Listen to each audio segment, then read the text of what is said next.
Hello, dear listeners, and welcome back to The Storyteller.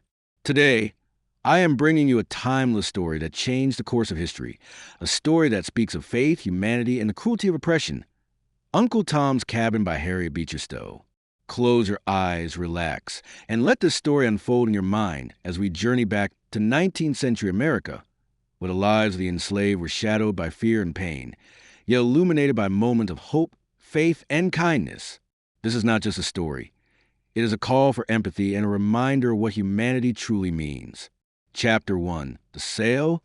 Once upon a time, in the deep south of America, there lived a kind and gentle black man named Uncle Tom. Tom lived on the Shelby plantation in Kentucky. He was a strong man, honest and hardworking, and he loved his family deeply. His wife, Aunt Chloe, was a wonderful cook, and together they had children they loved more than anything. They lived in a small cabin, and even though they were slaves, they had managed to find moments of happiness in their simple life.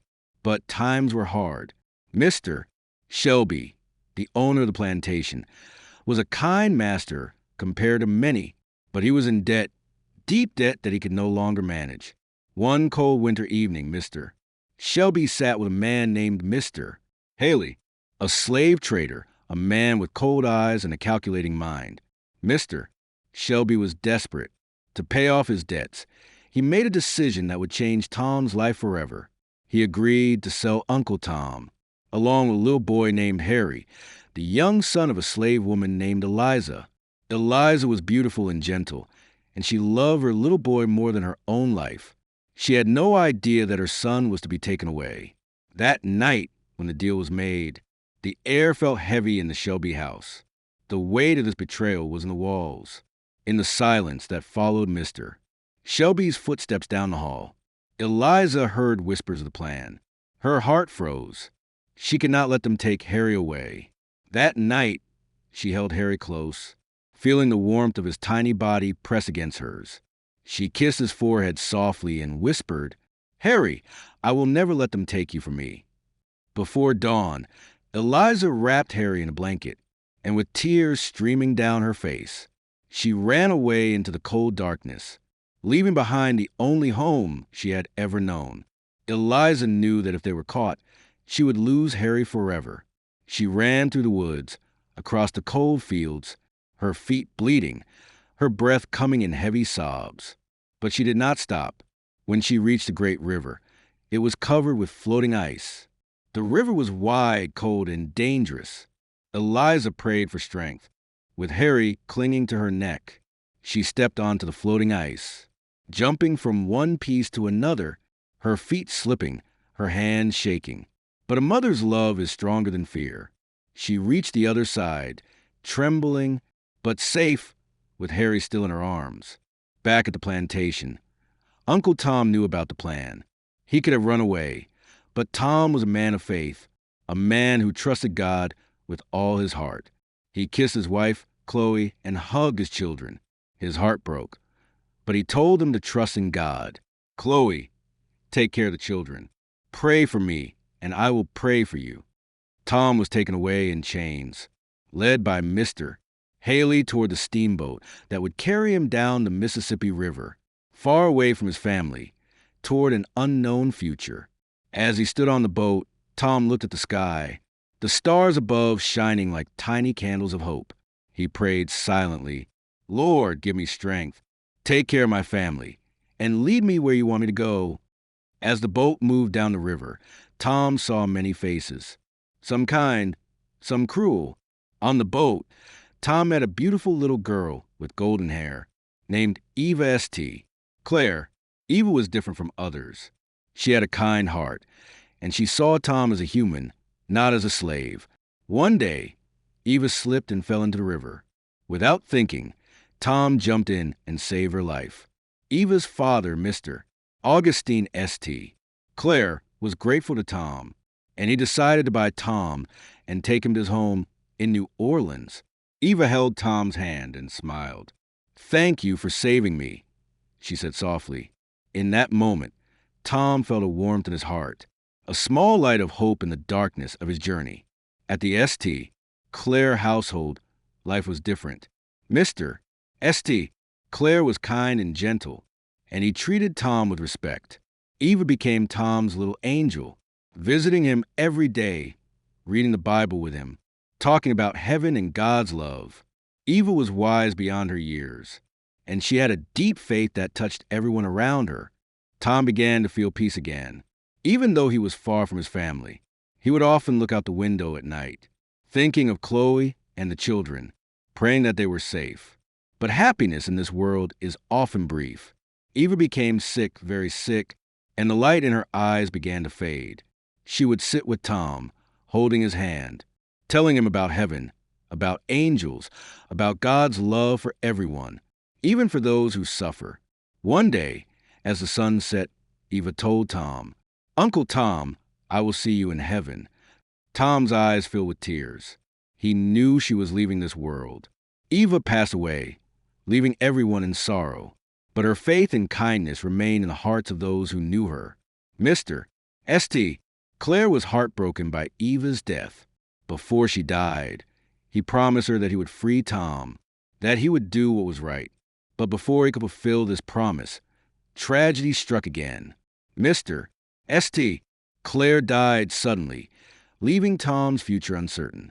Tom was left alone again, with the promise of freedom gone, and his soul heavy with sorrow. After Mr. St. Clare's death, chaos took over the household. His wife, Marie St. Clare, did not care about Tom's freedom. She saw Tom as nothing more than property, to be sold for money. Tom was taken by slave traders, shackled once again, and forced onto another boat heading down the Mississippi River towards the deep plantations of the South. Tom's heart was heavy, but he continued to trust in God. At night, under the cold sky, he would pray softly for his wife Chloe, for his children, and for strength to endure what was to come. Tom was bought by Simon Legree, a cruel and heartless plantation owner in Louisiana. Legree was a man who enjoyed the suffering of others, a man whose eyes were cold with greed and violence. His plantation was a place of fear, where slaves worked under the burning sun, their bodies tired and their spirits broken. Legree noticed Tom's faith and kindness, and it angered him. He wanted to break Tom's spirit, to make him another tool of fear on the plantation. On Legree's plantation, Tom met Cassie, a beautiful woman with a tragic past. Cassie had once lived a life of comfort, but was sold into slavery and brought to Legree's plantation, where she suffered greatly. She was smart, strong, and had learned to survive in a world that tried to crush her spirit. Cassie saw the kindness in Tom, and she began to open her heart to him, sharing her pain and fears. Tom listened, offering her hope through the words of the Bible, telling her that God saw her suffering and loved her still. Cassie, who had nearly lost all hope, began to feel a tiny spark of faith return in her heart. Legree wanted Tom to become his overseer, forcing him to beat other slaves to keep them in fear. But Tom refused. He would not raise his hand to hurt others.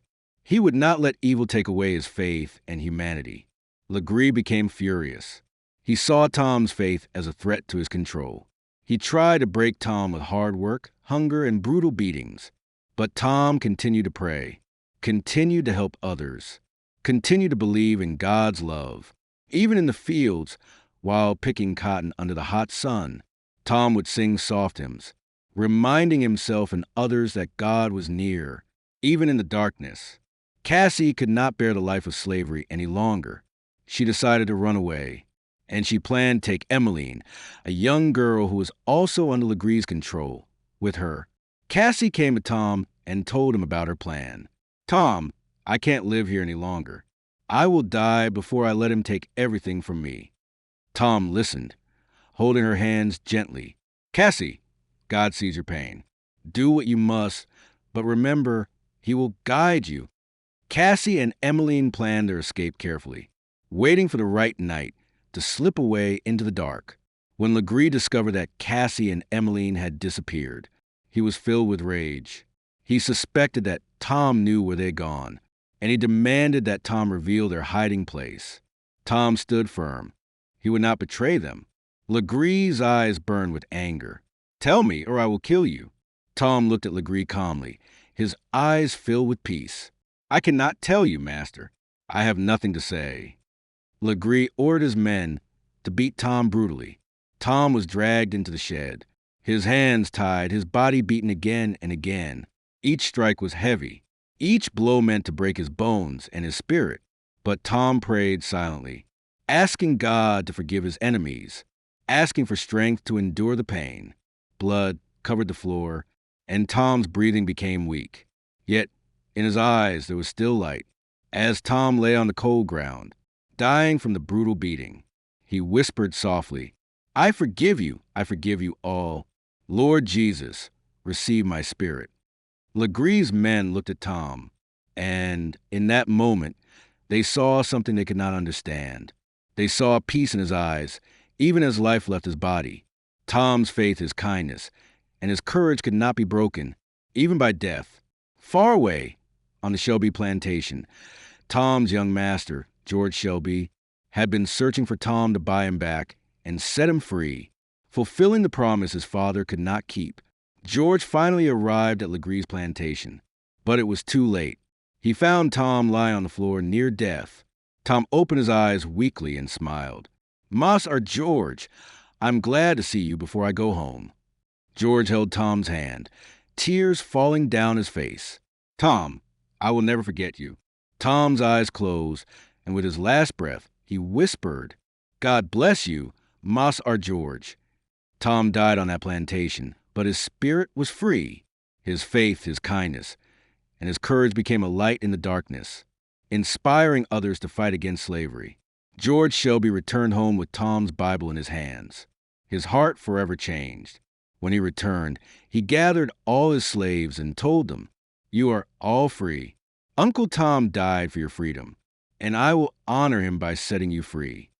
Young George Shelby returned to Kentucky with Tom's Bible in his hands, his heart heavy with grief.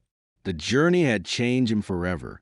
He had witnessed the cruelty of slavery with his own eyes, and he could no longer remain silent. When he arrived home, his mother, Mrs. Shelby, welcomed him back, but she could see in his eyes that something had changed.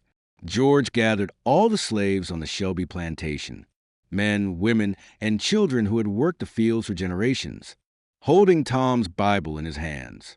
He spoke with a strong, clear voice. "Today, in honor of Uncle Tom, I give you all your freedom." A wave of silence spread across the group. Tears filled many eyes, and a sense of hope, new and unfamiliar, settled in their hearts. Tom's life was not in vain.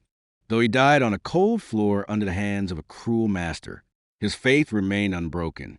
He showed that even in the deepest darkness, love, forgiveness, and faith can be stronger than hate. Tom's Bible became a treasure for George Shelby, a reminder of the promise of freedom and dignity for every human soul. Far away, Eliza and her husband, George Harris, continued their journey toward freedom. George Harris was a strong, intelligent man who had also escaped slavery to find freedom for himself and his family. Together, they had faced danger, hunger, and the fear of being captured, but their love for each other and their hope for a better life kept them going. Eliza and George, along with their child Harry, finally reached the border of Canada. The last steps were the hardest, as patrols watched the roads and rivers for runaway slaves. One cold night, they found themselves at the river separating the United States and Canada, a thin line between slavery and freedom. George held Eliza's hand tightly. "Once we cross, Eliza, we will be free." They stepped into a small boat, rowing quietly under the cover of darkness. The air was cold, and the river's current was strong, but every stroke of the oars brought them closer to freedom. When they reached the other side, Eliza fell to her knees, tears streaming down her face. They were free. For the first time in their lives, they could stand on soil where no one could claim ownership of them. In Canada, Eliza, George, and Harry found a community of people who had also escaped slavery. They found work, built a small home, and slowly began to heal from the scars of their past. George, who had long dreamed of using his intelligence to create a better life, began to work for the freedom of others still enslaved in the South. Eliza, though her heart still carried the memories of fear, found peace in the laughter of Harry as he played without the shadow of slavery hanging over him. Together, they built a life of dignity, love, and faith, fulfilling the dream they had once whispered under the stars on their journey north. Meanwhile, Cassie and Emmeline, who had escaped from Legree's plantation, managed to reach a safe house through the help of the Underground Railroad. The Underground Railroad was not a train, but a secret network of people who helped slaves escape to freedom, risking their own lives to hide, feed, and guide them on the journey. Cassie, who had once lost all hope, found herself in a community where people cared for her, where she could speak without fear, and where she could sleep without the threat of violence. She began to dream of finding her long-lost daughter, who had been taken from her years before, and she promised herself that she would spend the rest of her life helping others find freedom. Uncle Tom's Cabin was more than a story of one man's suffering. It was a mirror showing the world the harsh reality of slavery. It was a call to action, awakening the conscience of a nation. People who read the story could no longer pretend that slavery was just an issue for others to solve. They saw the pain, the broken families, the stolen lives, and the unbreakable spirit of those who suffered. Many who once turned away from the issue of slavery began to speak up, to join the fight to end it, to create a world where freedom would be the right of every human being. Uncle Tom's faith remained unshaken until his final breath. His life became a symbol that true strength does not come from power over others, but from love, forgiveness, and the courage to do what is right, even when the world is dark. Tom's faith inspired George Shelby to free his slaves. It inspired Cassie to find hope again. It inspired Eliza and George Harris to build a new life of freedom. It inspired readers across the world to see that the fight for freedom and justice is the duty of every human heart.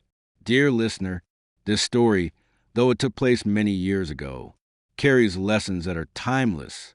It teaches us that no matter how dark the world may seem, our faith and courage can become a light for others. It teaches us that standing up for justice, helping those in need, and protecting the dignity of every person is not just a choice but a responsibility. As you listen to this story, may you carry Uncle Tom's faith and courage in your heart. And may you remember that even a single act of kindness and courage can change the world. When Uncle Tom's Cabin was published in 1852, it shook the conscience of America. Written by Harriet Beecher Stowe, this story was more than words on a page. It became a mirror reflecting the brutal truth of slavery to those who chose to ignore it. It told the world about families torn apart, the cries of mothers losing their children, the cruelty of masters, and the silent prayers of the enslaved who dreamed of freedom. The book sold over 300,000 copies in its first year, spreading its message to homes, churches, and gatherings, igniting conversations that many tried to avoid. The impact of Uncle Tom's Cabin went beyond America. It was translated into dozens of languages, reaching people across Europe, Africa, and Asia. It opened the eyes of people who had never seen the reality of slavery, making them realize that human dignity and freedom are rights that belong to every person. This story became a call to action for many abolitionists, those who worked to end slavery and bring justice to the oppressed. It is often said that when Harriet Beecher Stowe met President Abraham Lincoln, he greeted her by saying, "So you are the little woman who wrote the book that started this great war." Though history may debate the exact words, the truth remains. Uncle Tom's Cabin played a role in awakening the public to the evil of slavery, helping to build the momentum that led to the American Civil War and the eventual abolition of slavery. Uncle Tom became a symbol of faith and forgiveness, even in the face of unimaginable suffering. Though his character was later misrepresented by some, the true Uncle Tom was a man of quiet strength, whose faith never wavered, and whose kindness became a light in the darkness. He chose forgiveness over hatred, faith over fear, and love over bitterness. His story reminds us that even when the world is unjust, one person's courage and goodness can leave a mark that echoes through generations. Dear listener, as we finish this journey through Uncle Tom's Cabin, there are lessons we can carry into our own lives. Stand for what is right, even when it is difficult. Treat every person with dignity and kindness, regardless of their background. Have faith during hard times, and let your faith guide you to help others. Forgive, not because others always deserve it, but because it frees your own heart. Never be silent in the face of injustice. Uncle Tom's story is not just about the past. It is a guide for us today, a reminder that every act of kindness and every voice raised for justice matters. The world is still filled with challenges. There are still people who suffer, who are oppressed, and who feel forgotten. But stories like Uncle Tom's Cabin remind us that change begins with awareness, and awareness leads to action. May we all become voices for those who cannot speak, hands for those who need help, and hearts that love without conditions. As we close this story, let's take a moment to reflect. May we pray for a world where every child can grow up free, where no one is judged by the color of their skin, and where the chains of injustice are broken forever. May we remember Uncle Tom, Eliza, George Harris Cassie, and countless others who suffered, and honor them by choosing kindness, faith, and courage in our own lives. Dear listener, thank you for joining me on this journey through Uncle Tom's Cabin. Your time, your heart, and your willingness to learn and reflect are steps toward creating a world of peace and justice. If this story has touched your heart, and if you wish to hear more stories that inspire, teach, and bring hope, please click the like button to let us know you enjoyed this journey. And don't forget to subscribe to our channel so you never miss these stories that bring history and wisdom alive. Your support helps us continue sharing stories that matter, stories that bring light into the world, and stories that we can learn from together. Thank you for being with us today, and for being part of this journey toward kindness, courage, and faith. See you in the next story. Take care and stay blessed.